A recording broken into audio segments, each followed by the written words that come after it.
UFC Fight Night, Bonfim versus Brown. This Saturday from the UFC Apex, we've got 13 fights on this card. Back-to-back thrilling UFC Apex cards before the UFC goes back on the road for the rest of the year. Again, this card is main evented by Gabriel Bonfim. Ismail Bonfim's also on the card as well on the main card, but it's main evented by Gabriel Bonfim and Randy Rude Boy Brown. Co-main event spot of the Ultimate Fighter winner, Joseph Morales, and he gets to fight Matt Schnell. Yep. So 13 total fights in this card. We've got some ranked fights in the women's divisions buried on the prelims, but other than that, I believe there is one ranked fighter on this card, male ranked fighter on this card, and that is the number 14th ranked 170-pounder. That is Gabriel Bonfim. All right, folks, before we get into the video, make sure to hit that subscribe button down below for some more weekly UFC content here on Greedo Plays MMA. Later in the week, we're going to have our best bets for this UFC Bonfim versus Brown card. Full transparency, real quick, I am recording this video on Friday before the Fight Night card between Onama and Garcia, so I don't know what happened on that card just yet, but it is what it is. Let's do it. First of 13 fights. First, though, make sure to go check out Greedo Plays, the main channel, daily NBA best bets, weekly college football and NFL predictions, and best bets as well. Okay, on to the first of our 13 fights, kicking things off in a matchup in the middleweight division between Robert Valentin and Jackson McVey. Both guys looking for their first UFC victory, and we may have a case here where both guys, or the loser of this bout, will get cut from the UFC. You hate to see it, but honestly, it might be the truth. McVey versus Valentin here. Jackson McVey lost his first UFC fight by armbar pretty quickly against Bruno Ferreira. Originally supposed to take on Christopher Ewart and then Sodrikas Dumas. Both those guys pull out. McVey draws Bruno Ferreira on a couple weeks' notice at a later pay-per-view. Ultimately loses the fight, gets taken down, submitted right away. This is a guy, McVey, in the regional scene who had ran right through guys, both on the ground and on the feet. All of his finishes were in the first round, and they were quick finishes in LFA and Shamrock FC, but comes into the UFC, and obviously there's a skill difference. He's taken on Robert Valentin, who I think had somewhat of, a little bit of hype going with him prior to his UFC debut. Fought fairly well in the regional scene, goes into the Ultimate Fighter, wins back-to-back fights against Yanez Bashar, and then Paddy McCrory. McCrory, who just won on the Contender Series, did not get a contract because he had a very boring fight. But Valentin wins his first two bouts on the Ultimate Fighter, one by knockout, one by first-round submission, comes into the UFC, and he's dropped 3 fights in a row. However, the fights he's lost, when you really look into them, like Ryan Loder, okay, that's the guy who won the season, obviously. Not the worst L, I guess. I mean, Loder dominates, but I guess, I don't know, Torres Finney kind of dominates, like a Torres Finney domination, takes Valentin down and just kind of holds him. And then Valentin ran into Atiba Gutierrez in his last fight in July and got knocked out. I'm a little shocked he's returning this quickly. It's been 3.5 months since he just got flatlined in 70 seconds by Atiba Gutierrez. Jackson McVey has potential of knocking him out, and McVey is just so big for the weight class too. Now, again, if you just had given me Valentin and McVey before both of them had ever stepped foot in the octagon, I'd probably take Valentin, but I don't love the fact that Valentin's fighting so quickly after getting knocked out, and there is already a precedence of losing over and over and over and over again for Robert Valentin in the UFC, and I get it, he's trying to save his contract at this point, but Jackson McVey, I think we need to take that fight against Bruno Ferreira with a little bit of a grain of salt. He was booked against 2 fighters like 3 weeks prior, and then all of a sudden, he can't fight on International Fight Week because he doesn't have an opponent, so they just immediately switched him to a Ferreira fight, and that can be really difficult. Also, I mean, I don't think there's going to be a clear wrestling advantage for Robert Valentin. I mean, I know, outside the UFC, that was apparent, but I haven't seen it so far in the UFC. Loder outgrappled him. Finney just, put him down. I get it again. Torres Finney's entire fight style is I'm going to lay and pray on you, but I don't know if Valentin just is so much better than McVey on the ground that that's an automatic thing he can go to. I think McVey's going to be able to win it on the feet. On the ground, I believe they're going to be competitive as well. Not to say McVey's better down there, but I'm going to go with this 6'4" middleweight here in Jackson the Moose McVey to beat Robert Valentin. I believe he's going to be able to get it done by first-round knockout. Just because, I've seen what McVey's done in the regional scene. It's been quick stuff. Valentin, again, just got knocked out 3.5 months ago by a very hard puncher in Atiba Gutierrez. The brain needs more time to heal than that, so I just don't love that, quick turnaround.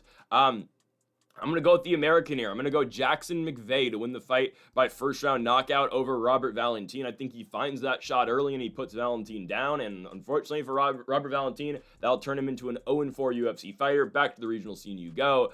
Jackson McVey, I believe, picks up his first UFC victory by first round knockout against Robert Valentin at plus money. On to our second fight of the night. We go to a matchup here in the bantamweight division. Miles Johns takes on Daniel Marcos. Marcos finally loses a fight in the UFC, and now he is booked on the second fight of the prelims against Miles Johns. Wow. I mean, incredible stuff. I mean, he lost to Montel Jackson, and sure, did he lose? Yes, 100%. But and this is a guy who was 4-0 in the UFC prior to this. And really? They're insane stuff. I mean, I get it. And now he gets a fight against Miles Johns, who is like the most boring, could be fun fighter ever. And that doesn't entirely make sense, I understand. But Miles Johns, like when he lets go and once he has, fun fights, I mean, like, once he lets go, his fights are fun. They are. Now, again, I'll never forget the Miles Johns fight against... Oh, God, it was Douglas Silva de Andrade, and I'll always retell this story. It's a co-main event, random Apex card in the summer of 24, and literally the entire fight is both these guys just yelling at each other and, like, kind of fainting the entire fight, going, ah, ah, and then, like, they exchange maybe, like, 40 strikes the entire fight, and the fight's over, and it ends with both guys in the center of the octagon going, ah, to each other, like they just fought a war. Like, it was, oh my God, it was so horrible, and that's why Miles Johns, to me, always has, like, the notion of just being... kind of fun when he lets go, like the Anderson Dos Santos fight. But then he'll have stinkers like the Morales fight, like the De Silva fight. The Cody Gibson fight wasn't particularly good. I don't know. Last fight against John Matsumoto. John's results was wrestling quite a bit, wins around in that fight, but ultimately Matsumoto wins it. Miles Johns prior to that fought Felipe Lima, lost the fight by unanimous decision. I know the UFC is very down on Marcos right now, and I know, again, like, the Adrian Yanez fight, there's a reason, by the way, Yanez is on this very card, and Yanez is way higher up the card than Marcos is, but it's because a lot of people thought Yanez beat Marcos back in Tampa in December of 2024, myself included. But Marcos gets a fight in Des Moines, Iowa against Montel Jackson, and Jackson beats him by decision. This was in May of this year. Not a very eventful fight. Jackson really manages the wrestling that Marcos comes in there and presents, and Jackson just kind of wins on the feet too. Wins every single round. It's not that impressive of a fight. Jackson obviously went on to go to fight Divas and Figueiredo in Brazil and lose. But a very good win, or a very bad loss, I should say, by Daniel Marcos, because nothing really happened, and obviously you see how the UFC kind of treats him now. Here you go, you're on the undercard, and you're the second fight against Miles Johns. Now, he should beat Miles Johns, just because I think Miles Johns lacks a lot of volume and doesn't really start getting going striking. At least it's just my assessment of him. Miles Johns doesn't start striking, getting active until his opponent starts getting active, and by then he's already, down a beat. He's already behind a step, essentially, because Marcos is going to get going immediately in this fight, I believe, coming off a loss. He's a guy who does throw, like, look at the Castaneda fight, look at the Oreki Long fight early. Like, Marcos is going to throw hands pretty quickly and pretty early into this bout, and I think Johns is going to be stuck a little. Because that's just, guys, Miles Johns takes a little bit to get going. We've seen this before. I'm not overly impressed by what he does. He's, he throws heavy overhands, and that's kind of just rinse and repeat, big overhand, and then nothing ever materializes out of it. Because he doesn't usually land it, and he doesn't throw a high level of volume. So then you just get stuck with the decision over and over again with Johns. He might wrestle Daniel Marcos. I think so. Marcos has got a pretty good takedown, wrestling defensive, record, essentially. 84% takedown defense so far in the UFC. The only guy to take him down, or two guys to take him down, was Castaneda once, and then obviously Montel Jackson and a bunch of their exchanges and scrambles in their last fight in Des Moines. I think Marcos wins. I'm not the highest on Marcos, I'll tell you that. I think, the volume out of him is going to be big against Miles Johns. Johns might look to wrestling, but I think Marcos will be able to keep the fight on the feet. And all around, I expect Marcos to get his 5th win in the UFC after dropping a fight to Montel Jackson. I believe he should give this one over Miles Johns. He was originally supposed to take on Felipe Lima, which again goes to show where the UFC kind of thought of him. Like, oh yeah, you lose one fight, go fight this young up-and-coming Felipe Lima, who sure lost to Peyton Talbot, but that would have been a tough fight. Anyways, though, I'm going to take Daniel Marcos to beat Miles Johns. I think he should be able to get it done by decision. I'm telling you, volume is key here, and he should probably go out here and just jab his way, 1-2 his way to a victory over Miles Johns. Next up, let's go to the strawweight division. I believe we've got ranked fighters here. Like, I think Tecia Torres or Tecia Pennington and Denise Gomes are ranked right now in the strawweight division. Pennington, Gomes early on in this card. Tecia Torres is 36 years old. I think we need to put that out there. That's important. Because she's been around for so long and she's still winning and she's still fighting at a decently high level. Back-to-back wins for Pennington in the Carla Esparza retirement fight that I still think Esparza probably won. I don't know. I mean, at the time I thought Torres Esparza clearly won. Watching it back, I still think Esparza you can make the argument for, but like it's not a horrible decision at all for Tecia Torres. Anyways, after that, she goes on and beats Luana Pinheiro. Pinheiro, simply put, just grapples the entire time and does no damage, and Tecia Torres beats her. It's the third straight loss for Luana Pinheiro.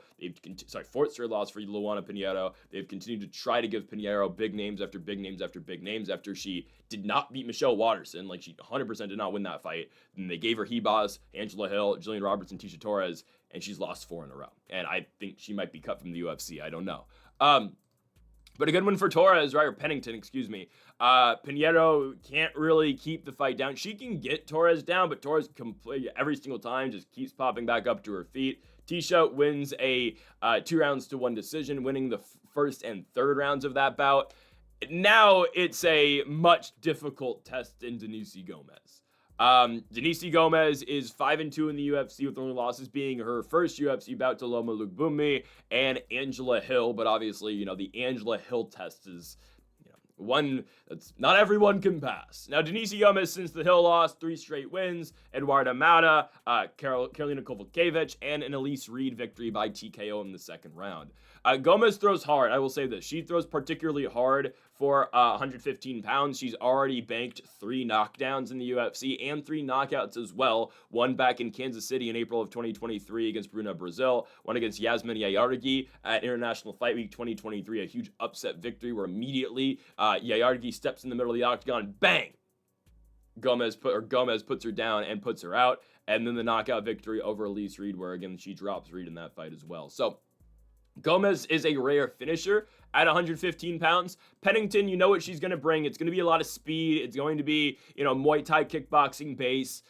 She's 11-7 in the UFC, so a lot of activity, obviously.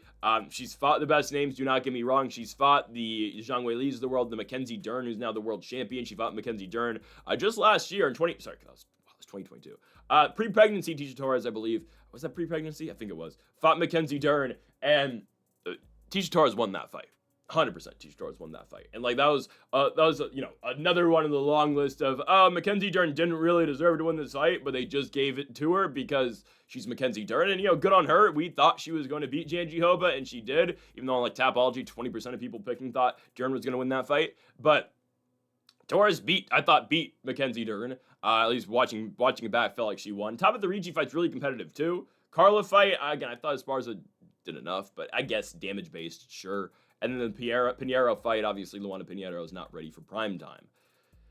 I think Gomes probably wins, but I can easily see a pathway for Torres here. You just overwhelm her with strikes. And sure, again, the negative side of that, of how, guys, Torres' best chance of winning this fight is going to be straight blitzes. It's going to be straight blitzes. It's going to be, activity and continuously getting into Denise Gomez's face. At the same time, and this is the danger of doing this, obviously, it's somewhat kill or be killed, because at the same time, if I blitz and I go in here and rush her every single time, there's a very good chance I get knocked out or knocked down at the same time, because normally, again, this is not a factor, and Torres is able to get this off at 115 pounds without, with just, sure, not, I was going to say with no pushback, but not getting rocked and put down, because you have a lot of fighters, again, at 115 that are going to sit down on their punches, but they can't necessarily knock you out. Gomez can. So if Torres blitzes and boom, there's always that danger of, all right, blitz, and then boom, Gomez sits down on a right hook and puts her down. I think once Torres feels the power, I think it's going to be a little bit difficult for her, because it's going to be difficult to re-enter striking range, knowing every single time I go, there's a very good chance to get put down, or I get heavily rocked by this, because this is a fighter at 115 pounds that, is very stocky, and just possesses a lot of power. I think Gomes wins. I think Gomes wins a decision. I don't know, again, if she's going to find that fourth knockout or knockdown in this bout, but I do think she's able to, again, time up Torres on her entries and really just affect her going forward and really, again, just dominate the fight with damage. I'm going to go Denise Gomes decision. I could see the pathway, though, for Torres. I mean, if Gomes is not able to find a big shot early, Torres is just going to continuously have more and more confidence going into entry levels or going to striking ranges every single time in this fight when she enters. So could go either way. It's really dependent to me on the first round. Whoever wins that first round is probably gonna win the fight. I think it's gonna be Gomes, so I think she'll get it done obviously in the first as well. Give me Denise Gomes by unanimous decision. Next up, we go to the heavyweight division, and is this what the incredible Hokit division is? Josh Hokit taking on Max Gimenis. Okay. So if you don't know who Josh Hokit is, I'm actually very shocked he's not fighting in front of a crowd. It actually makes no sense to me. You couldn't have put this guy on a prelim card. Maybe because they're scared he's going to say something after the fight and it's going to be on prime time on ESPN. But no, they shouldn't care. Their ESPN deal's over. No, actually, wait. Hold on. They had Charles Radke on national television say some stuff that I'm sure the broadcasting partners were not happy with. So, why? I don't know. I don't know why Hokit's on ESPN Plus in an Apex in front of 220 people in a warehouse. And not to say like Hokit's some big star, but, no publicity is bad publicity, kind of, right? Like, Hokit has said some crazy stuff. He's mentioned his incredible Hokit division where he wants to fight, predators. And it's like, yeah, dude, like, we all hate predators too. Like, but okay, you want to fight all of them? Like, dude, you're in the UFC. So is he going to call Max Gimenis, like, a predator in this fight? But, like, again, no publicity is really bad publicity. Guys, Hokit's arguably the most now well-known fighter off that season in the Contender Series. Not because of his fights, because of what he said. And, like, is he kind of a knockoff Colby Covington? Kind of. But a lot, again, like, the stuff he says, is it crazy? Sometimes, yes. He makes a very good point, though, when Hokit says, I'm going to go in here and I'm just going to out-wrestle everybody, and I'm a better athlete than all these guys. I played in the NFL. I played for the Cardinals, played for the 49ers. He said I left the woke NFL league to fight in the UFC. Like, all right, dude. But I'm just a better athlete than these guys, and I'm gonna just manhandle them and wrestle them on the ground. That's a very accurate statement that he said. It's true. Now, I find it interesting the UFC immediately is going to give him Max Gimenis, a very good grappler. A guy who's competed in many, world jiu-jitsu competitions, no-gi tournaments and whatnot. Like, he's very active in jiu-jitsu, has just turned over to mixed martial arts. He hasn't really fought in a good MMA fighter just yet, and I don't know how good his striking game is. I know he's got good grappling, and also at the same time, like, how good is your pure wrestling? Because your jiu-jitsu can be good, but how great is your pure wrestling, and how good is your mixed martial arts wrestling? That's where Josh Hokit, in my opinion, is going to give him trouble. Because Hokit has very good top control. He's got very good wrestling. This is a former collegiate wrestler at Fresno State. Also played football at Fresno State as well, but trains at Jackson Wink now. This is going to be difficult, I believe, in Gimenis' UFC debut. I know it's Hokit's UFC debut as well, but if you saw what Hokit did on the Contender Series, it is just, an overwhelming style on the ground. I'm taking you down, and I will give Hokit credit here, too. Like, he'll take you down, and he will just start raining punches. Right? He's not looking just to ride you out. He's looking for a finish down there. And that's, again, Hokit's whole thing. Like, I'm a better wrestler than everybody. I'm an athlete. These fat heavyweights can't wrestle. That's very true. And I'm just going to get them all out of there by ground and pound every single fight. And until he finds a really good wrestler, I don't want to pump up Hokit too much, but a lot of what he says is very true. Until he fights a good wrestler, Hokit will keep winning. I'm serious, and he will keep winning, and he will keep going he will probably rise his way into the top 15. Because look at these guys who can't wrestle at the top of the weight class. Like, you wonder why Walter Walker's seen so much success, because none of these guys know how to grapple. Same thing about wrestling. And obviously that you get stonewalled eventually, like in the top 3, because like Aspinall can wrestle, Almeida, Volkov, gone. Not really. Blades. Like, Blades is going to be the litmus test for all of these guys, and he's going to be the, the gatekeeper to the top 5 for a very long time, in my opinion now. But up until that point, yeah, these guys are going to keep winning, and Hokit's going to keep winning too. He should be able just to straight up ground Max Gimenis. And I know, okay, yeah, jiu-jitsu base, I don't really care. Jiu-jitsu, it means something, obviously. It means a lot less, though, when you're getting punched in the face on your back. And, like, yeah, you can be great in jiu-jitsu tournaments, but now you're fighting a guy who can wrestle you. And in jiu-jitsu tournaments, you want to be on your back.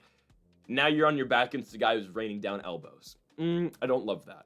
And I look at Max Gimenez's MMA tape. He hasn't really fought in a good fighter yet. Every dude he fights seems like they're, bummy. He's either fighting like old 41-year-olds or fat dudes. I hate that. I'm going to go Josh Hokit to win this fight by first round TKO. It's going to be a takedown and then just ground and pound.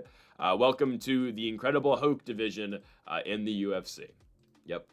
On to the bantamweight division, we go to former title challenger, the only former title challenger on this card. It's Mayra Bueno Silva. All right. Remember when she was a pretty sizable favorite to win the UFC title in Vancouver? Vancouver? Was it Vancouver? It was in Canada. I think it was Vancouver. No, was it Toronto? Regardless, I think it was Toronto. She was a favorite to win the UFC title back in early 2024, January of 2024. Amanda Nunes had vacated the title. It was supposed to be, I think, Raquel Pennington and Juliana Pena. Pena gets injured, so they bring in Mayra Bueno Silva, and everybody expect Mayra Bueno Silva to win that fight. Well, I don't know how much talk there was about that fight, but the odds makers thought Bueno Silva was going to win. I actually thought Bueno Silva was going to win, and very early in the fight, she looks great. She wins the first round. We're thinking, okay, next Brazilian champ, I guess. I honestly thought Pena was just going to beat her next fight, just like how Pena just beat Raquel Pennington in her next fight. And then Pennington just takes over the bout, and Bueno Silva showed she had no gas tank, no cardio, right? Wins the first, does not win a single round after, and Raquel Pennington became the UFC champion, and maybe the most forgettable UFC champion of all time. Oh, maybe she beat Juliana Pena. I don't think so. 10-point must system. I think Pena won the fight. Anyways, Bueno Silva hasn't won since. She loses to Macy Chasson by TKO. Jasmine Jasvidius puts her on her back the entire fight and just wrestles her. And all of a sudden, Mayra Bueno Silva is now a 5-5 UFC fighter coming off 3 straight losses. And her fight against Holly Holm, the guillotine ninja choke finish, yeah, that got overturned due to roids. Was it roids or was it weed? It was ritalicinic acid. So maybe we should have known, ritalytic acid is a primary infective metabolite of the psychostimulant drug methylidite. Was she on meth? I don't know what any of this means. I hated chemistry. I don't know. Breaking Bad's the most I know about that stuff. I learned more about chemistry in Breaking Bad than I didn't actually taking chemistry in high school. Anyways, Mayra Bueno Silva hasn't won a fight since she wasn't on riticilidin, whatever the hell. Jacqueline Cavalcanti's been winning fights. Cavalcanti's 4-0 in the UFC, and has she fought as a fighter on the level of Bueno Silva yet? No. Has she had competitive fights, like against Nora Canol in France? Yes. But she wins. It's straight striking, it's, point machine, decision monster. Jacqueline Cavalcanti, like her nickname is the Nightmare. Did she used to be the problem child like Jake Paul? I don't know if that was her or not. It's just jab, jab, straight, hook, jab, jab. And Cavalcanti has mastered the art of just winning 3-round decisions. Mayra Bueno Silva, I think, is on the downturn. I don't think she's 34 now. And like I've said earlier, has Cavalcanti beaten a fighter on Mayra Bueno Silva's level? No, but what is the Mayra Bueno Silva level? I don't know. I mean, because her best win now, technically, because she doesn't have the home victory anymore. Her best win's Lena Landsberg. We're sure she knee-barred her, but Lena Landsberg was a 10-8 UFC fighter. 10-8 just fighter in general, not even just UFC record. Other than that, her victories are Stephanie Egger, Wu Yanan, Mara Barella Romero, whatever the hell her name was, and Jillian Robertson, which is just a good victory. But that was back in 2018. That's 7 years ago now. Robertson's a fight away from the title nowadays, which is crazy. Obviously, different weight classes, but I think Cavalcanti's going to beat Bueno Silva. I really believe so. I think Cavalcanti has mastered the art of winning 3-round decisions. She puts pedal to the metal early in the fight, and it kind of just carries her throughout. I mean, it's really just it's one of those things where, again, Cavalcanti gets ahead early, and she kind of just dictates, all right, do I need to keep adding it on late? She's done nothing but win 30-27 decisions. other than the Nora Canol fight in France. I think she'll beat Mayra Bueno Silva here. I'm going to go Jacqueline Cavalcanti by unanimous decision. I think this is a pretty easy one in my opinion.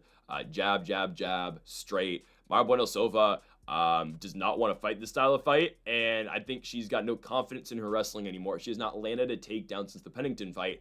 Why? Cardio, I believe. I think she's so scared she's going to gas out. At the same time, she's kind of been holding back. Like, doesn't really put much output in the Jazavidius fight. Same with the Chasson fight before the knockout. Actually, no, she threw in the Chasson fight. But still, there's doubts now, right? You got worn out in the Pennington fight. You got knocked out against Chasson. What's going to happen now? I'm going to go Cavalcanti to beat her by decision.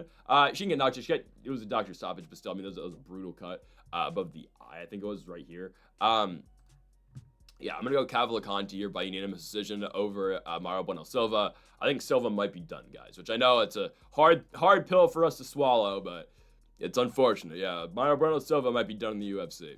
Man. On to our next fight in the bantamweight division, Adrian Yanez. We mentioned it earlier, second fight of the night was Daniel Marcos. And here's the guy that Marcos technically did beat 2 fights ago, even though nobody feels like he actually did win that bout. But here it is, Adrian Yanez taking on Christian Quinonez. I kind of feel like I know what this fight is. This is trying to get Yanez a victory, and it's a fight that should be very entertaining. This is a fight you could easily put on a prelims of a fight night with the crowd card, because someone's getting knocked out. Both these guys throw, and both these guys throw heavy volume. Like, you could have easily thrown this on. Well, you actually don't even have a fight night card in America for the rest of the year. Because I don't know why the UFC does this. Why is the last card of the year in the Apex? Why? It's December 13th. Put a card in any city in America. I don't understand when this Apex thing is going to be over. Why? Like, you have cards all across the country. You've been on a great run, and then all of a sudden, let's do 3 Apex cards in the final 2 months of the year. It's unbelievable stuff. I actually despise the UFC Apex so much. It's the dumbest thing ever. What sport does this? It's not like these are like different levels of fights. These are still fights at, oh my goodness. It's like, guys, if the NBA played a game back in there in the bubble in Orlando for a regular season game, like that game matters more than every other game that's played. This fight for Yanez is no different than his last fight against Daniel Marcos, which was in front of 18,000 people in Tampa, Florida. It's so stupid. And why is Yanez in the Apex? All of his fights end by finish. Except for the Marcos fight. But still, Quinonez is so killer be killed in there. Very wild striking form. Doesn't really give a damn if he gets hit. He's going out there to throw. Lost his last fight by submission to Raoni Barcelos. Fought up a fight before that against Kyung-Hil Kong, where Kong knocked him down and then eventually submitted him with the rear naked choke. First fight in the UFC in Paris, France. Knocked out Khalid Taha in the first round, but it's Khalid Taha, Yanez, you got to fight in Quinonez, who's had 3 fights in the UFC, versus Yanez, who's had 9 fights in the UFC. And I get it, you might be down on the guy because he's lost 3 of 4, but look at those losses. Rob Font, Jonathan Martinez, Daniel Marcos. I have no worries that he's going to be fine in this fight. His wins are, to be honest though, a lot of low-level guys. Like, he had a huge rise pretty quickly because he had a lot of hype around him. He had that grudge match of sorts against Tony Kelly. He wins that fight, and they gave him Rob Font right away, when he got knocked out. But honestly, you look at Yanez's victories, at the time they were impressive. So he beats Victor Rodriguez, beats Gustavo Lopez. Okay. Both back-to-back knockouts after he knocked out Brady Huang on the Contender Series. He fights Randy Costa, and that was a fight that Twitter just really hyped up, and the MMA community really hyped up on Twitter, because a lot of people like Randy Costa. He was getting finishes. He was 2-1 in the UFC prior to that, and Yanez completely smokes him. And Costa never won a fight in the UFC ever again after that. And now he's fighting in bare knuckle, I believe. Yeah, he's fighting in bare knuckle. Yanez then gets a Davey Grant fight and wins it. It was a close fight, but I thought he went out there and did enough to get the victory. And then it's a good fight. And then he gets Tony Kelly in front of a crowd, one of the first fight nights back with the crowd in America, but picks up a huge knockout win, flips the double bird to Tony Kelly after he wins the fight, and then gets Rob Font, loses. Then gets Jonathan Martinez, loses. Beats Vinicius Salvador, but that guy's not on his level, and then loses to Daniel Marcos. This Christian Quinonez fight is exactly what the Salvador fight is, basically. It's a fight just to get him back a victory. Like, guys like Yanez, like Terrence McKinney, UFC doesn't want to cut. They don't want to have losing records. They just want to keep these guys around because they are fun fighters that they can put on cards and just boost the card because, okay, it's a Yanez fight, it's going to be really entertaining. The problem I have here, though, is Why is Yanez in this spot on the Apex? It makes no, and not even on the main card.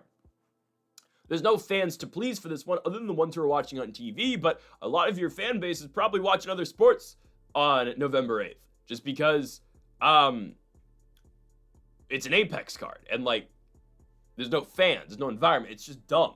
I'll be watching, because why wouldn't I?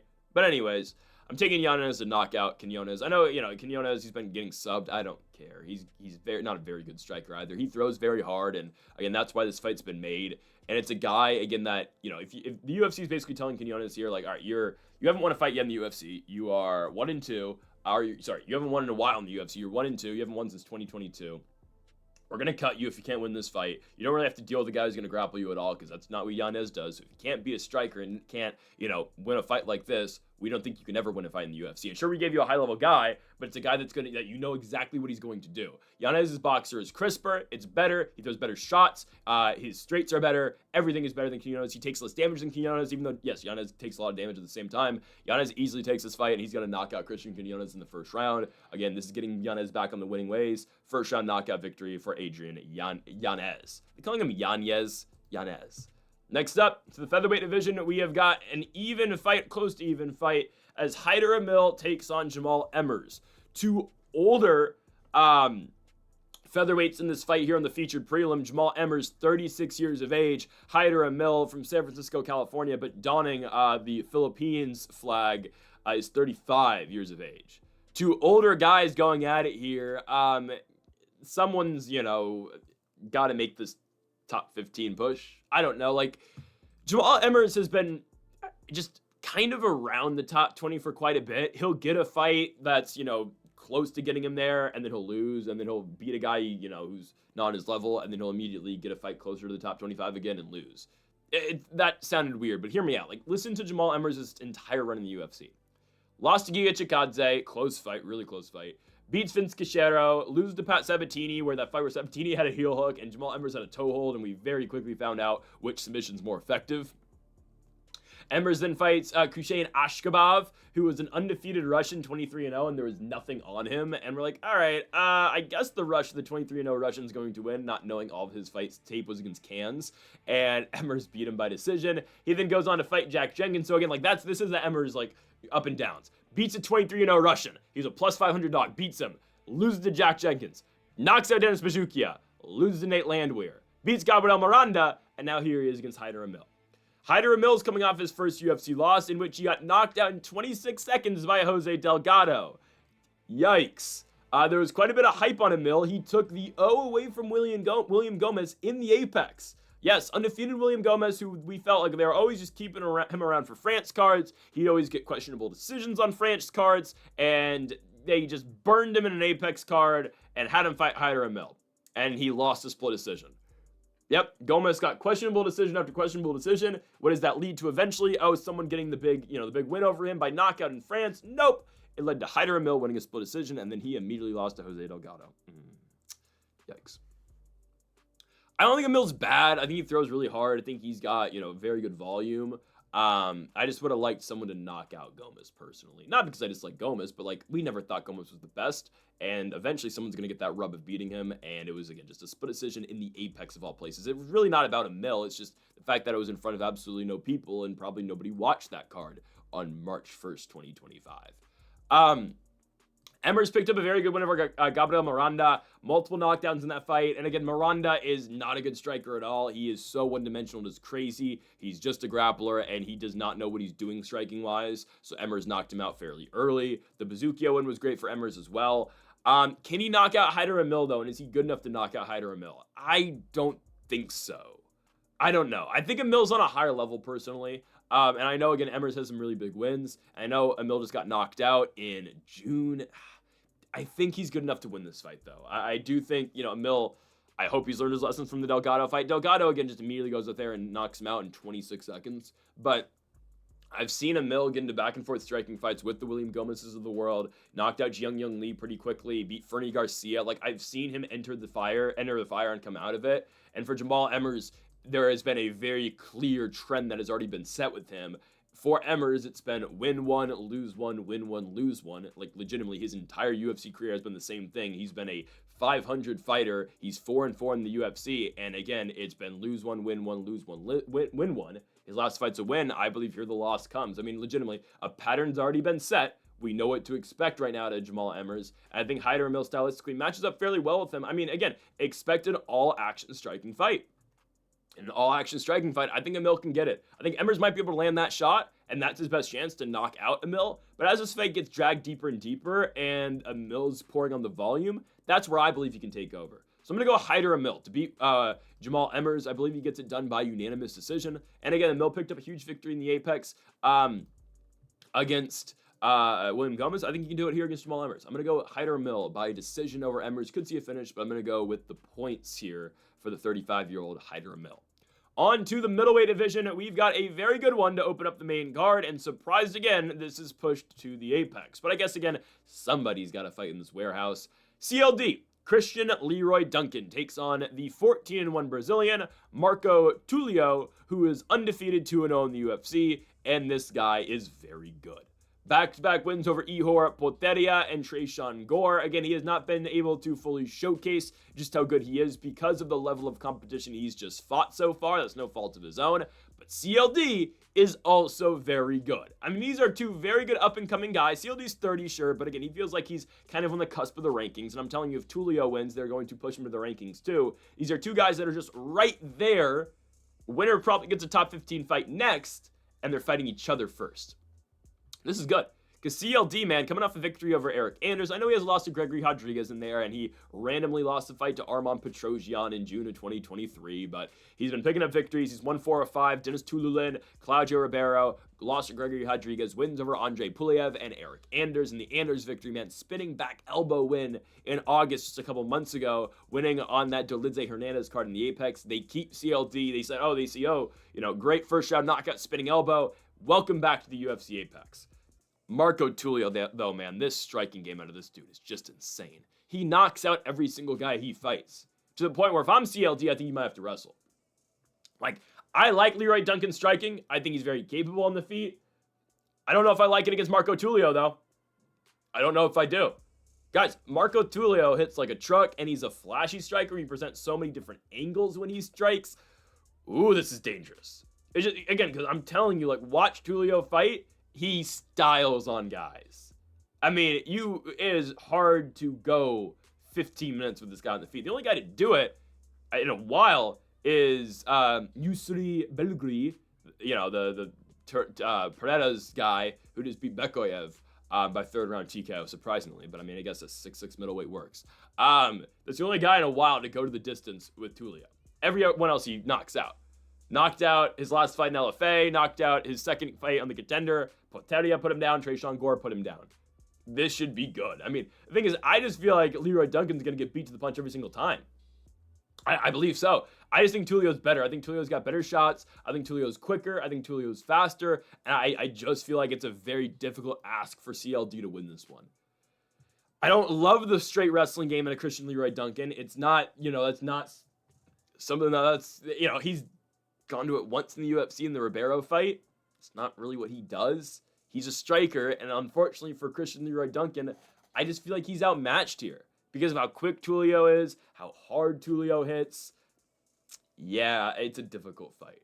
I trust me, like Tulio, I think we'll see. If he gets matched up with a good wrestler, I think that's going to be the next test. Because watch him fight Tresean Gore, guys. Marco Tulio outstrikes Tresean Gore 127-17 in that fight. He outmatches it. He outstrikes him by 110 significant strikes, and he knocks him down twice. Knocks out Ihor Potieria. I mean, it has been domination for Tulio so far. I want to see him against a wrestler, but at the same time, the UFC won't give him a wrestler until it's absolutely needed, because why? You have a guy who's just knocking out everybody. He's giving you fun fights. There's no reason to have to test him right now. Carry this on for as long as you can, which again just makes the Apex booking so weird, because why wouldn't you want the most eyes on this fight as possible? Because regardless of who wins, because if CLD can knock out Marco Tulio, which I don't believe he's going to be able to do, all the hype in the world is going to CLD. Because, former Cage Warriors champion had a lot of hype at one point in time, hasn't exactly realized all that hype, and partially that's because he could not beat Arman Petrosyan when he came into the UFC. But, that hype's going to be realized if he beats, 14-1 Marco Tulio. His only loss came back in 2018, and does that really matter anymore? No. This is a big-time fight opening up the main card, but I got to go Marco Tulio to get it done. I think he will find that knockout shot against Christian Leroy Duncan, who I understand has never been finished, but that's just how good Tulio is. Again, someone's getting knocked out here. I think Leroy Duncan's best chance is to try to enter that striking range and getting close. Or not really. Not getting close. It's going to be use his distance. I messed that up. Because I think I believe Leroy Duncan's going to be a couple inches taller than him. Still, man, Tulio, it's like a truck. I like the kicks that he throws. I mean, again, it is a very flashy striker. He's a shoot-the-box guy. I'm going Marco Tulio to win this one. I'm going to go Marco Tulio, second round TKO. I think eventually he's going to find that shot against CLD. I think both guys are going to land, but I think Tulio is going to land more and more often. I'm going to go with the Brazilian to win this fight. Next up, let's go to the bantamweight division. Two veterans go at it here in Raoni Barcelos and Ricky Simón. Ricky Simón is a minus 190 give or take favorite in this one, and it makes sense, right? Simón 22-6 and coming off back-to-back victories over Javid Basharat in a fight in which he was a big underdog in, and Basharat continues to lose fights where he's a big favorite, and he started the big Ayman Zahabi run. But regardless, Ricky Simón knocks out Javid Basharat and then picks up a unanimous decision victory in his last fight in June over Cameron Smotherman. This was coming off the back of losing 3 straight fights for Simón, but tough fights, man. Song Yadong, Mario Bautista, Vinicius Oliveira has come back, and we kind of thought when they gave him Javid Basharat, they were just kind of doing away with Ricky Simón, giving him another tough fight. Nope, he found a way to win. He's taken on another veteran here in Raoni Barcelos, a guy who's 9-4 and picked up 3 straight victories. His last fight, a big win over Cody Garbrandt, and a disappointing fight for Cody Garbrandt. The fight that made me officially realize, even though Cody's been hanging around the undercard, it's a fight where Cody just looked really old. And I don't really want to watch Cody Garbrandt fight again. Not because I don't think it'll be fun, but he's obviously lost a huge step. And again, we knew this guy used to be a former title challenger, but a former world champion. Cody Garbrandt used to be able to run right through a guy like Raoni Barcelos. And watching him fight like that against Barcelos in Atlanta was just disappointing, and I don't want to see it ever again. He will have another fight, don't get me wrong, but he shouldn't in no shape or form be losing to Raoni Barcelos. And yeah, Barcelos beat Peyton Talbot. Cool. I mean, I think Talbot was 100% overlooking Barcelos. He wasn't prepared defensively for his wrestling in that fight. And I don't know. I think Talbot's going to keep on winning. He had a big win over Felipe Lima. He's going to fight Cejudo. Actually, I don't think he can beat Cejudo. Can he beat Cejudo? That's going to be a fight where I'm going to just be disappointed in Henry if he can't win that. Because the path, I mean, if you can't out-wrestle Peyton Talbot, I don't know what to say to him anymore. I know it's his retirement fight. A little bit of weird booking, and the UFC definitely wants Talbot to win. Cejudo better win that fight. Anyways, though, stylistically, I think Simón's got this. Barcelos has been wrestling a lot of guys recently, he wrestled Talbot, wrestled Cody at a point, wrestled Christian Quinonez, wrestled Kyler Phillips. Don't think that matters, because I believe Simón's a better wrestler. I've watched Simón fight for quite a bit. Again, Team Alpha Male guy out of Sacramento, California, or used to be, I'm pretty sure he was. ATT guy now, ATT Portland. That's the same camp as Austin Vanderford, I believe. Chael Sonnen. It's the Chael Sonnen ATT gym over there. And it's not, I don't think it's technically Portland's right outside of Portland. I'm pretty sure Simón's a former alpha male guy. Was he not? I'm fairly certain he was. Maybe he wasn't. Regardless, though, Simón's always been a wrestle heavy guy. Will throw a big overhand, but again, wrestle heavy. Very good arm triangle choke. He's won multiple fights with that. Gaetano Perello, Jack Shore. Just a guy, again, who is very top heavy, good control, good wrestling. He's definitely not an alpha male guy. He fought Uriah Faber. Oh my goodness. See that? That's why I always associate Ricky Simón with alpha male, because he fought in Sacramento and got knocked out by Uriah Faber. Ooh, was that something? Big win streak. You're a minus 300 favorite to fight Uriah Faber, and you get knocked down in the first round against a 42-year-old. Ooh, man. Simón's really never recovered from that. In all fairness, he went on to immediately fight Rob Font after, and he lost. He's never really recovered. When you think about that. He was a top 12 guy when he fought Uriah, and the California kid knocked him out. Simón, though, back-to-back wins, and we're getting somewhere. Knocked out Javid Basharat in Seattle, beat Cameron Smotherman. Here we go, more wrestling against Barcelos. Barcelos is the better striker, don't get me wrong, but Simón's striking game has evolved. He's been knocking guys down en route to eventually getting finishes down there. But I think, again, Simón's 5 years younger. Simón's got better wrestling. Barcelos, yeah, he throws hard, don't get me wrong. And still at 38, like, Unk still got it. He does not look 38, by the way. Barcelos looks like he's like 45. But I think this is Simone's fight to lose, and I believe, again, the wrestling is going to come huge in this one for Ricky Simone, and I'd be pretty shocked, honestly, if he doesn't go out there and win it. So I'm going to go Ricky Simone to go out there and beat Howney Barcelos. I believe it's going to be a decision. Again, wrestle heavy. Now, like, Barcelos has a clear advantage striking-wise, too. Barcelos probably going to throw him way more kicks than Simone is. It's going to be a lot more boxing heavy out of Simone, but I think Simone pretty clearly takes this one. I'm going to go Ricky Simone to win this one by unanimous decision. Again, wrestle heavy. He should be fine. I'm going to go Ricky Simone in this one. Next up, the first of two Bonfim brothers on this card. It is Ismael Bonfim fighting first. They've done this quite a bit. They did this on the Contender Series. They've already done this in the UFC. Don't forget when, they actually aren't the first brothers to do this. The Kosi brothers existed. Don't forget, Orion and Louis Kosi were the first guys to do this. Both those guys are like 3 and done in the UFC. Anyways, Ismael Bonfim fights prior to his brother on the same exact card, and Ismael gets Chris Padilla. Ismael's been the less successful Bonfim so far in the UFC, only 4 straight fights. Started off with a huge bang, knocked out Terrence McKinney in the second round in Brazil. Incredible stuff. Flying knee that literally McKinney face planted off of. It was absurd, the finish in that fight. And then he was a favorite to go into the Apex and beat Benoit Saint-Denis. Guys, he was a minus 320 favorite over Benoit Saint-Denis. And, well, we kind of all we all picked Bonfim to win that fight after the knockout he just gotten, after the beating Saint-Denis took against Alizia Zaleski, and Bonfim got exposed. Benoit took him down, and Bonfim immediately had his back taken, and Benoit won. Bonfim comes back, beats Vince Pichel. I don't care. Vince Pichel's like 40. And then just lost to Nazim Salikhov, where Bonfim was winning early, and then Salikhov starts to pour it on. Doctor stoppage, fight over. Great. When are the books gonna learn about Chris Padilla?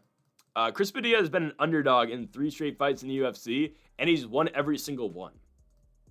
I don't know why. I wasn't on him on the James Longtop fight, in all fairness, but the Rongju fight was a plus 220 dog. We took him. He was a plus 110 underdog in the Jai Herbert fight, and we took him again. Padilla's really good. The record isn't pretty at 6-6, but, he lost a lot of fights early in his professional MMA career. This is a guy in Padilla who's been grinding out for quite a bit. I mean, started in the regional scene back in 2014, and he's only 30 years old. So he started fighting professional mixed martial arts when he was 19 years of age. It's a guy who's been at this game for quite a bit. He's seen pretty much every single style you can see at this point, every single stylistic matchup that you can offer at him. And so far in the UFC, he's got a TKO win by Dr. Stoppage against Rongju, where he was putting it on Rongju. He submitted James Longtop, and he beat Jai Herbert by close decision in his last fight, in all fairness, but he won it by split decision again over Jai Herbert. And I don't know when the books are going to learn about Padilla. He keeps finding ways to win, and he's very good. Again, heavy hands. He can grapple, too, like we saw in the Longtop fight. Striking game is really good, though, out of Padilla. When Padilla throws, he throws hard. He does damage with his strikes. I mean, it was an eye injury that ended the fight against Rongju back in the Apex in 2024, but, again, that's a result of the damage that Padilla is doing with his strikes. Now you get him and Ismael Bonfim. Is Ismael Bonfim the more flashy fighter? Sure. Is he the higher level skill fighter, though? I don't know entirely. I mean, Padilla gets looked at like, again, just scrappy veteran who's going to go out there and brawl. He hits hard, man, and he's better than he just straight up appears.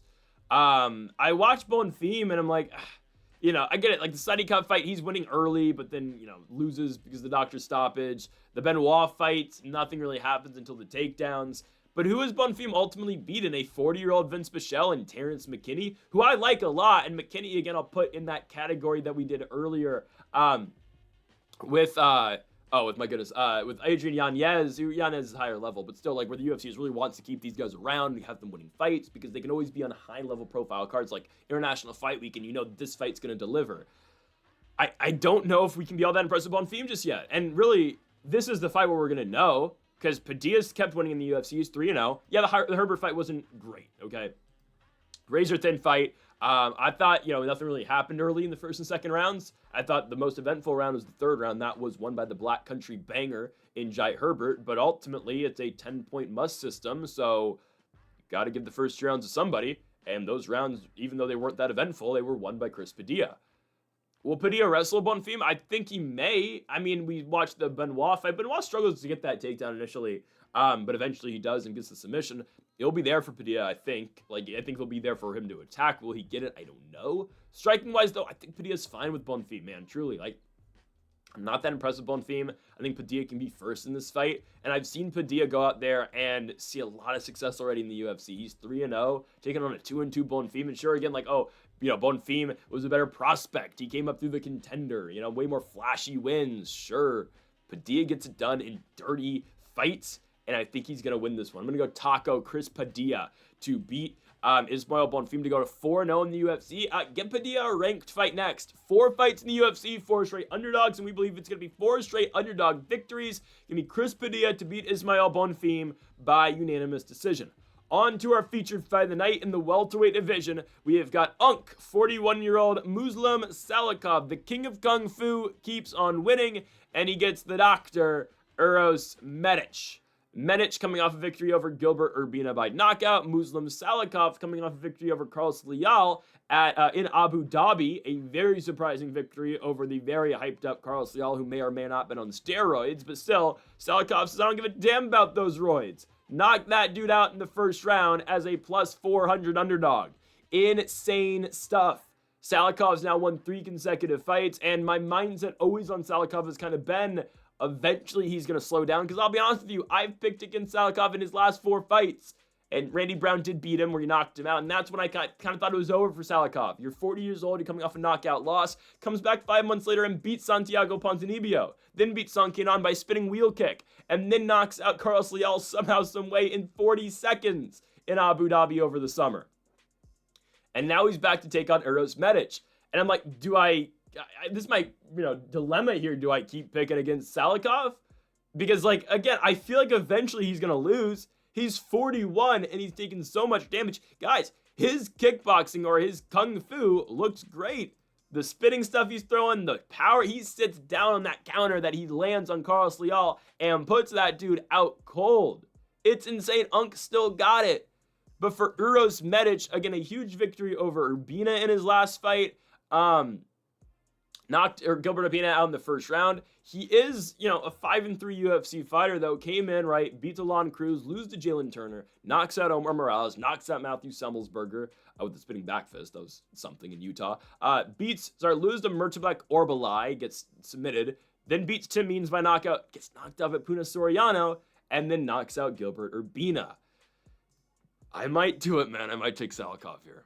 Because I'm like, Medic got knocked out by Puna. And that's not to discredit Puna Soriano at all.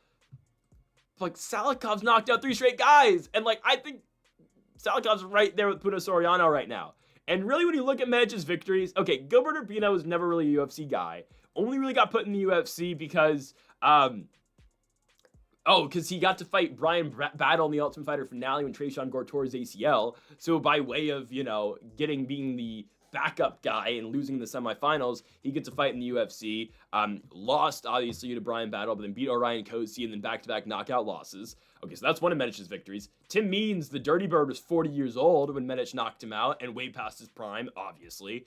Semmelsberger never really materialized in the UFC, became a 5-6 fighter and 11-8 professional mixed martial arts fighter as well. And then Omar Morales never had the longest run. And then Alon Cruz obviously never became anything. So really, like, Medic is fun. He gets knockouts. Obviously, fight by day, Joe Rogan podcast, or train by day, Joe Rogan podcast by night. He's an Anchorage, Alaska guy. But really, when you look at this record, I'm not that impressed.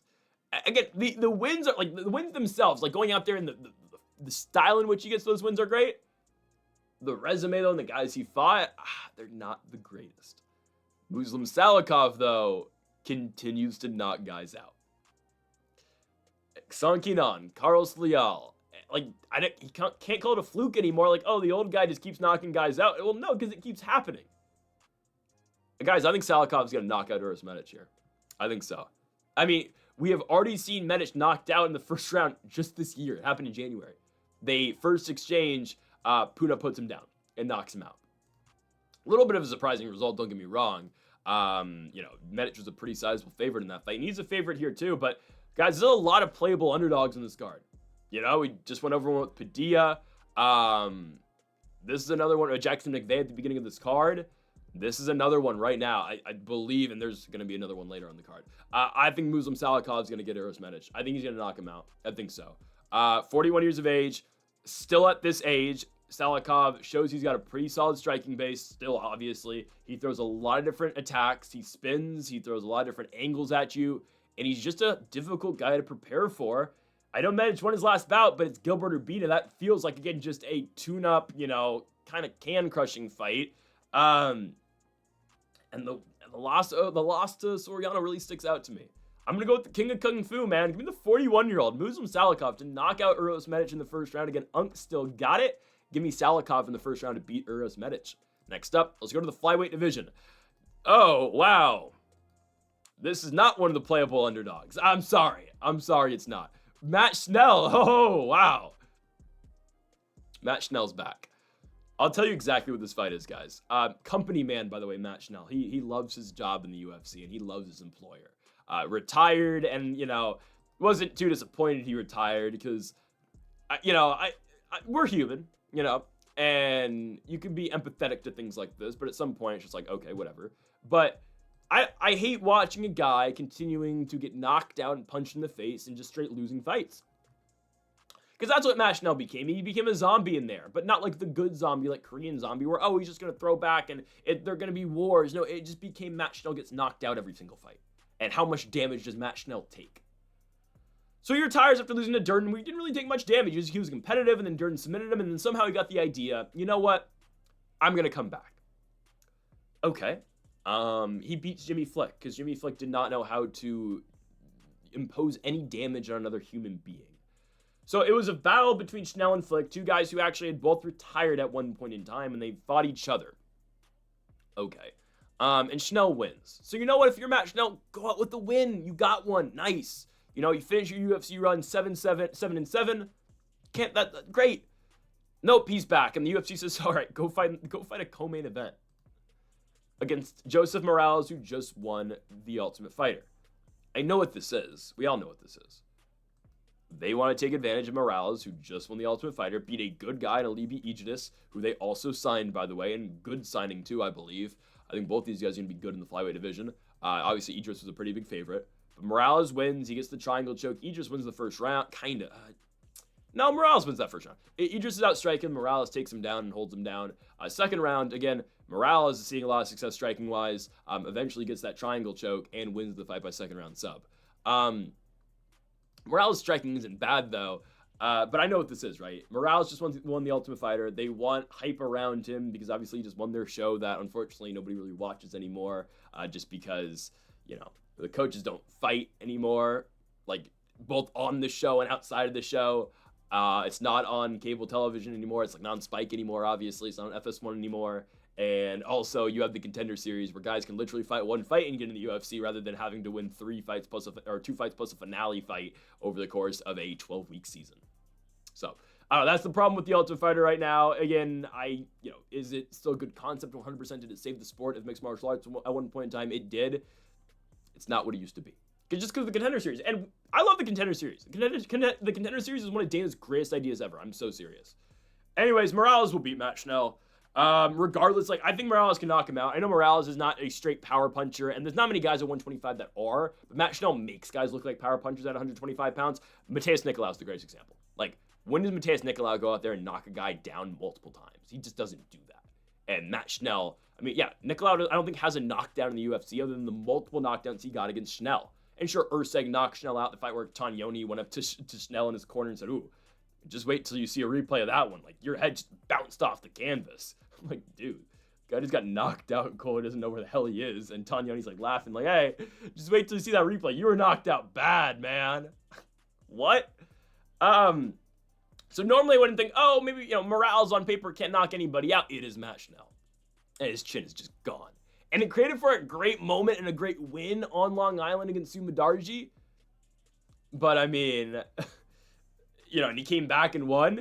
He has been the wrong type of zombie since. The zombie that just loses and gets beat down and knocked down. And the Cody Durden fight, he gets out grappled. Schnell is competitive. He doesn't really, Durden's not going to knock anybody out. But Durden submits him in the second round, fairly early in the second round. It's a competitive first round striking wise, and that was the fight that ultimately led to Schnell's first retirement. And again, he's still around. But lost that fight and then got the Jimmy Flick fight, where again, Flick's not a very good UFC fighter. Again, retired after he had all the hype in the world. He flying triangled Cody Durden, and he then retired from the sport at a random regional show in like Alabama or Arkansas, and then came back randomly with no hype around him, and then got knocked out by Charles Johnson. The Jimmy Flick career is a confusing one too. I think Morales is going to beat Matt Schnell wherever way he wants it. Morales got a really good grappling game, and since Durden submitted Schnell, I think Morales will be able to do it too. Schnell's got good offensive wrestling. Defensive wrestling, though, not that impressed. I'm going to go Joseph Morales here. I'm going to go second round submission for Morales, picking up his second win in the UFC, or third technically, but second in this most recent stint. Okay, on to the main event, as we have got a matchup here at 170 pounds. The other Bonfim brother, Gabriel Bonfim, takes on Randy Rude Boy Brown here in the main event. Again, back-to-back weeks of just random main events, as we had Onama and Garcia, which again, great fight. Well, I haven't watched it yet because I'm recording it before. But I mean, like, on paper, great fight. Is it main event level? No. This one, I'd argue, is a little bit worse because Bonfim's ranked, sure, but nobody thought he won his last fight. Randy Brown, veteran, he's been around, but never really been a main event guy. And here we are in the Apex. Now, Gabriel Bonfim's fight against Stephen Wonderboy Thompson, it was horrible. Because Bonfim does nothing, and they gave him the win. We are rewarding it. We need consistency in judging. How can you give a guy a win who doesn't win on the feet, Wonderboy's out striking him, and just, I'm going to grapple, I'm going to hold on to legs, and I'm going to hold you up against the fence? I mean, it's ridiculous. So they gave Bonfim the victory. It's such an undeserved victory in Nashville. Wonderboy's like a plus 350 dog, and he should have won. It was just a dumb decision. Anyways, Bonfim is now going to get a main event spot off of that after, subbing Chaos Williams prior to that, beating Angelosa. Those are good wins. But nobody believes he won his last fight because he literally, like, Mario Bautista his way to victory. When Bautista had that very negative connotation around him amongst MMA fans after beating Jose Aldo. And now here he is against Randy Brown in the main event. Randy Brown's on a run, though. Like, I know I said, Brown's never been a main event guy, because he hasn't.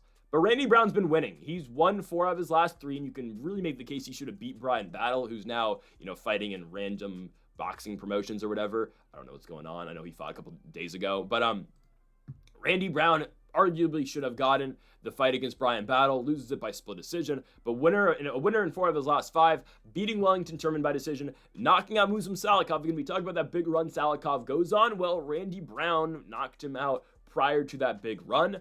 And then obviously Salikhov just, took off after for some reason, and now just wins every single fight he has.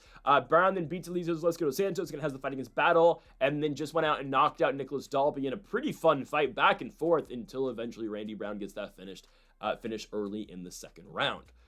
Bonfim's gonna have to fight Randy Brown, man. Randy Brown's got a good takedown defense, right? 73%. He's able to fight off the hips a lot. I think it's a difficult fight for Bonfim, truly. And this is what I said earlier, like, there's so many playable underdogs. Here's another one. What's Bonfim going to do once he can't get a takedown? I mean, seriously, what is he going to do? Once Bonfim realizes I can't get a takedown and I have to strike with this guy, I think it's danger. Also, fight's going 5 rounds, and I don't really know what to think either way, because I've not seen Bonfim in a 5-round environment, nor have I seen Randy Brown in a 5-round environment. And really, neither of these guys, get into back and forth wars. Not really, because both of them will just finish fights prior to that. So a little bit of an interesting, thing going on. Like, what happens once this fight goes deep? It's a question I had really in the Onama-Garcia fight. Again, I don't know exactly what happened just yet. I'm assuming though Garcia wins, and I think he gets it done early. But if that fight goes late, like, I had no idea what the gas tank was going to be out of David Onama, a guy who has historically slowed down as fights have gone on. There's not really a clear trend in this one between, like, okay, who's going to slow down. Bonfim slowed down a little bit in the Wonderboy fight, but slowed down just because he was just clinching and just wrestling throughout that entire third round. I don't know how much of that was just, his gas tank being bad, or I need to do anything possible to try to win this fight because, I was a minus 500 favorite, and it's Wonderboy I'm fighting, who's beating me on the feet at 40 plus years of age. I don't know. I think Randy Brown's gonna win this fight. I think he's going to. I think Randy Brown's going to get it done because I look at Brown's striking and I look at Bonfim's striking. Brown hits harder. Brown's better. He doesn't get hit as much. And yeah, Bonfim's only way for winning this fight, to me, is going to be grappling, wrestling, and jiu-jitsu. Grappling and jiu-jitsu are kind of the same thing. But you know what I mean? Jiu-jitsu and wrestling. I mean, if he can get a takedown, that's going to open up so many pathways to him, obviously, right? We've seen the submissions Bonfim has gotten. Munir Lazez's win was a mounted guillotine choke. He guillotined Trevin Giles. He submitted Chaos Williams, right? There's a lot of good victories there. Dar's victory over Chaos Williams, his contender victory against Trey Waters was a Von Flue choke. Like, that's available, obviously, to him, but how does he get the fight in that range? How does he get it down there on the mat? I like Brown's defensive wrestling quite a bit. And if Brown keeps the fight standing, I think eventually, I don't think Brown needs that one power shot because, again, Randy Brown's got 25 minutes this fight. So if you just, again, keep pouring it on Gabriel Bonfim and eventually keep, finding that strike, eventually he's going to break and eventually he's going to crumble. I think, again, this is going to be more of a accumulation of damage type knockout. And I'm going to go with the Jamaican here. Randy Brown to win this fight by third round TKO over Gabriel Bonfim. I think once Bonfim can't get that takedown, he's going to get over pursuant striking-wise, and I think eventually Brown's just going to keep landing on him until the fight is over. So I know Brown's older. He's 7 years. He's got 7 years on Bonfim. Bonfim's 28. Brown is 35. But yes, I'm going to go with Randy Rude Boy Brown to pick up the biggest win of his UFC career, winning by third round TKO over the Brazilian Gabriel Bonfim. Folks, thank y'all for watching our UFC Fight Night Bonfim versus Brown. Full card predictions from the UFC Apex. If you haven't yet, though, make sure to hit that subscribe button down below for more. Make sure to leave a like if you did enjoy the video. Make sure to comment if you did this great thing in the picks. We'll be back next week for UFC Madison Square Garden card, a big one. Islam Makhachev, Jack Dalla Maddalena for the welterweight championship. And obviously, Zhang Weili challenges Valentina Shevchenko for the 125-pound championship as well. Folks, thank y'all for watching, and Mamba forever.